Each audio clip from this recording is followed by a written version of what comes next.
শরীর মাধ্যম খলু ব্রহ্ম সাধনম আয়ুর্বেদের একটা সূত্র, বেদের বিভিন্ন জায়গায় উল্লেখ আছে।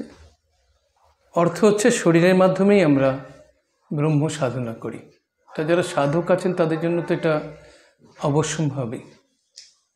সাধারণ মানুষের ক্ষেত্রে যেহেতু আমরা যাই করছি সেটা কোনো না কোনোভাবে সাধনা, একইভাবে ইম্পর্টেন্ট, একইভাবে জরুরি। এখন শরীরকে কি করে ঠিক রাখবো তার উপরও কিন্তু কিছু সূত্র দেওয়া রয়েছে আয়ুর্বেদায়।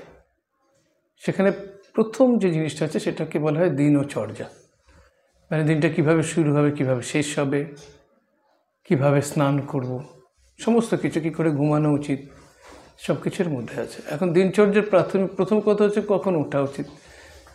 বলা হয় যে যখন সূর্য উঠে যাচ্ছে সেই সময়টা সবচেয়ে ভালো সময় ঘুম থেকে ওঠার জন্য। কিন্তু সেটার জন্য দরকার কি, আমাদেরকে তো শুতে হবে অনেক আগে।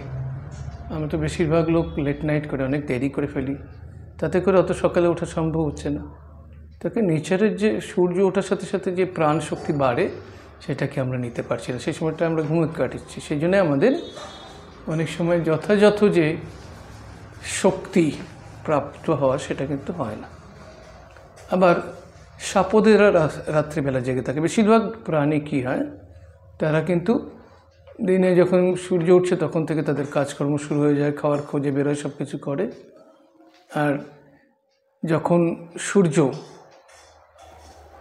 ডুবে যায়, অস্তে যায়, সেই সময়টা কিন্তু তারা আর কোনো কাজ করে না, আস্তে আস্তে নিজেদের বাড়িতে এসে শুয়ে পড়ে, ঘুমিয়ে যায়, আবার ভোরে ওঠে। এরকমভাবে এদের চলে। আর এদের যে খাওয়া দাওয়া সেগুলো খুব ন্যাচারাল থাকে। আমরা কিন্তু খাওয়াটাও কিন্তু এরকমভাবে করি না। আমরা কি করে প্রসেসড খাবার খাই, ওরা কিন্তু ফল মূল সবজি যা হয় যে হিসাবে নেচার তাদেরকে দিচ্ছে সেটাই খাচ্ছে।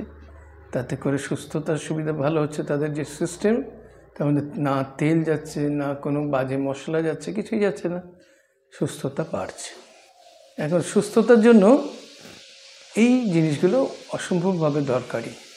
এক তো ঠিক সময় ওঠা, ঠিক সময় ঘুমানো, আর তার মাঝখানে বেশ কিছুটা কাজ করা যাতে করে শরীরের অ্যাক্টিভিটিস হয়।